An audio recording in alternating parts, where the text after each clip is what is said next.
Puji Tuhan, Shalom. Sebelum kita mendengarkan sebagian kebenaran daripada firman Tuhan, mari kita bersatu dalam doa. Tuhan Yesus, terima kasih buat setiap kesempatan yang telah Kau berikan bagi kami semua, Tuhan, buat penyertaan-Mu dan pemeliharaanmu yang begitu sempurna di dalam kehidupan kami. Walaupun di saat ini dunia semakin tidak menentu, persoalan, tantangan, dan setiap sakit penyakit boleh kami hadapi, Tuhan. Namun kasih setia-Mu selalu nyata di dalam kehidupan kami. Pertolongan-Mu tak pernah terlambat, Tuhan, menolong kami. Saat ini kami sangat merindukan firman-Mu, Tuhan. Berbicaralah kepada kami semua, Tuhan. Kami siap untuk menyambut firman-Mu. Hanya di dalam nama Tuhan Yesus Kristus. Haleluya, amin. Ya, Shalom. Firman Tuhan pada hari ini saya beri judul bertumbuh di dalam iman. Kita mau baca ayat firman Tuhan dari Yakobus 1 ayat 2-4. Saudara-saudaraku, anggaplah sebagai suatu kebahagiaan apabila kamu jatuh ke dalam berbagai pencobaan. Sebab kamu tahu bahwa ujian terhadap imanmu itu menghasilkan ketekunan. Dan biarlah ketekunan itu memperoleh buah yang matang, supaya kamu menjadi sempurna dan utuh, tak kekurangan suatu apapun. Puji Tuhan. Berbicara tentang pertumbuhan ya, berbicara tentang bertumbuh, saya itu teringat di masa-masa pandemi ini. Begitu banyak sekali orang-orang yang memiliki hobi-hobi yang baru, yang sebelumnya mungkin tidak pernah terpikirkan bisa masak sesuatu, yang tadinya tidak bisa menjadi bisa ya, yang tadinya tidak bisa bikin kue jadi beli segala peralatan untuk bikin kue, yang tidak pernah olahraga tiba-tiba jadi rajin olahraga, tiba-tiba rajin bersepeda, yang tidak pernah terpikirkan punya hewan peliharaan tiba-tiba menjadi punya hewan peliharaan. Nah, yang tadinya tidak pernah bercocok tanam tiba-tiba menjadi hobi ya, beli-beli tanaman. Nah, itu sebagian yang saya ingat di masa-masa pandemi ini. Kebetulan itu pun terjadi kepada saya. Saya yang sebelumnya tidak suka bercocok tanam, sehingga saya menjadi suka bercocok tanam. Ketika itu saya mulai membeli tanaman-tanaman dan menanamnya di halaman rumah saya. Tiap hari yang saya lakukan adalah melihat tanaman-tanaman itu. Apakah sudah bertumbuh atau belum? Karena kalau kita membeli tanaman yang sudah menjadi indah, bunganya sudah mekar dan daun-daunnya sudah tumbuh lebat, itu tuh sangat mahal harganya. Jadi waktu itu saya memutuskan untuk membeli tanaman-tanaman yang ibaratnya dari masih kuncup gitu ya. Nah, ketika saya lihat sehari demi sehari ya, ketika bolak-balik saya melihat ke taman, ke halaman rumah, kok yang saya dapatkan tanaman saya belum bertumbuh dengan indah, kok bentuknya masih seperti itu aja gitu. Sehingga pada waktu itu yang saya lakukan adalah saya googling, mencari tahu, saudara. Jadi saya mencari tahu bagaimana sih cara pertumbuhan yang cepat supaya si tanaman ini tumbuh menjadi indah yang sesuai yang saya harapkan. Ternyata setelah saya baca-baca, setelah saya googling, harus dirawat dengan baik, disiram dan diberi pupuk. Nah, ketika mengetahui seperti itu, yang saya pikirkan bahwa proses itu tidak bisa buru-buru, saudara. Kenapa? Karena diperlukan kesabaran, ya.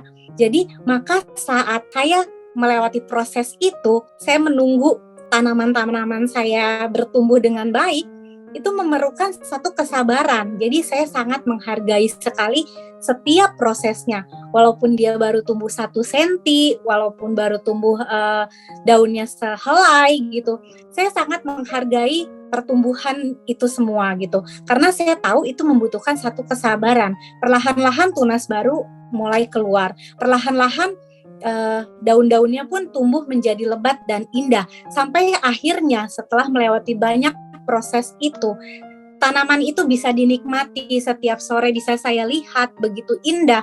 Setiap pagi saya bangun tidur saya bisa lihat begitu indah.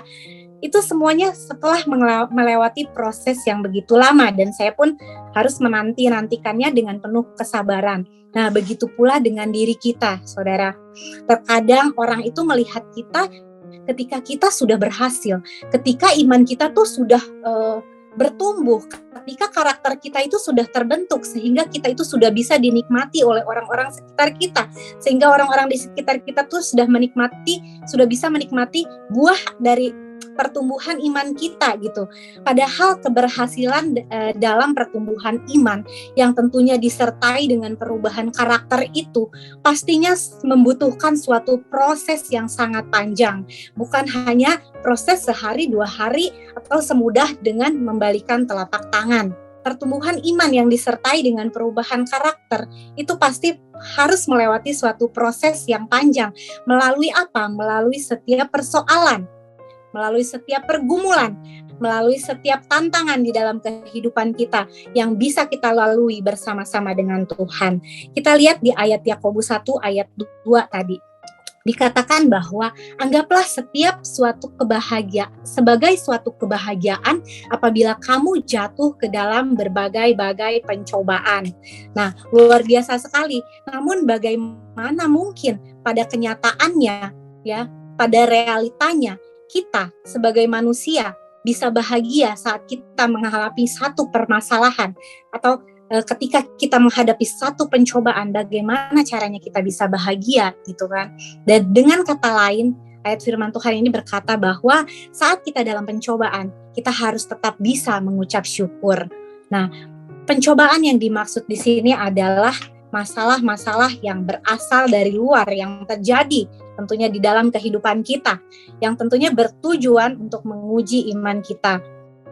Saat kita dalam pergumulan, Tuhan itu sangat menanti-nantikan kita untuk kita itu bisa bertahan dan keluar dari pencobaan tersebut dengan keadaan yang sempurna atau dengan keadaan iman yang bertumbuh gitu. Itu yang Tuhan harapkan di dalam kehidupan kita ketika kita menghadapi satu masalah dan satu pergumulan yang silih berganti datang di dalam kehidupan kita.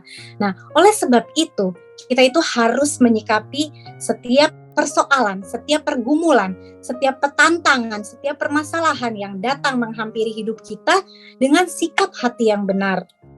Karena melalui setiap pencobaan-pencobaan itu, iman kita itu akan semakin dilatih dan iman kita itu akan semakin bertumbuh. Kita lihat di ayat 3. Sebab kamu tahu bahwa ujian terhadap imanmu itu menghasilkan ketekunan.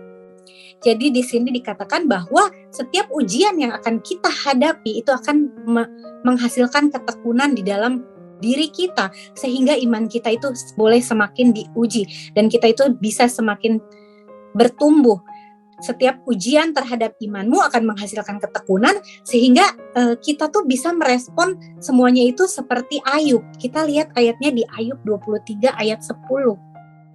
Karena ia tahu jalan hidupku, seandainya ia menguji aku akan timbul seperti emas. Luar biasa. Respon Ayub terhadap tantangan, terhadap persoalan yang dia hadapi itu adalah dia menganggap Ayub tuh percaya di balik setiap pencobaan-pencobaan yang Tuhan izinkan terjadi di dalam kehidupan Ayub itu ada maksud dan tujuan Tuhan yang indah. Dikatakan di situ bahwa ada satu tujuan Tuhan yang akan membentuk dia gitu kan. Nah, jadi hari ini jika kita diizinkan mengalami berbagai macam pencobaan-pencobaan yang silih berganti datang menghampiri hidup kita, jangan pernah kita berpikir, oh Tuhan itu jahat. Jangan pernah kita berpikir bahwa Tuhan itu tidak mengasihi kita. Tetapi kita harus melihat dari sisi yang positif seperti Ayub, ya kan? Bahwa hal ini akan mendatangkan kebaikan di dalam kehidupan kita. Kita lihat ayatnya di Roma 8 ayat 28. Kita tahu sekarang bahwa Allah turut bekerja dalam segala sesuatu untuk mendatangkan kebaikan bagi mereka yang mengasihi Dia, yaitu bagi mereka yang terpanggil sesuai dengan rencana Allah. Luar biasa, adalah sangat mungkin buat kita untuk tetap bisa bahagia sekalipun situasi dan kondisi yang sangat tidak memungkinkan dalam kehidupan kita, di mana masalah begitu banyak, di mana tantangan begitu berat, persoalan begitu berat di dalam kehidupan kita, tapi ketika hidup kita terus melekat kepada Yesus, ketika hidup kita terus melekat kepada pokok anggur, iman kita itu akan bisa terus mengalami suatu pertumbuhan. Jadi di antara kita mungkin ada yang sudah menjadi Kristen puluhan tahun pada hari ini. Kita sudah mengalami mujizat-mujizat Tuhan. Jangan sampai di hari ini, di hari-hari terakhir, di detik-detik terakhir, di hari-hari akhir ini di mana Tuhan sudah mau datang, kita malah jatuh di dalam setiap pencobaan-pencobaan. Tetapi kita harus terus melekat kepada Tuhan supaya di masa-masa sulit ini iman kita boleh semakin terus bertumbuh. Sekian firman Tuhan malam hari ini.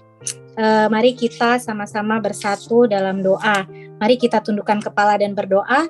Bapa kami di dalam surga yang kami kenal, dalam nama Tuhan Yesus, kami berdoa agar setiap kami mempunyai hati yang taat kepada firman Tuhan.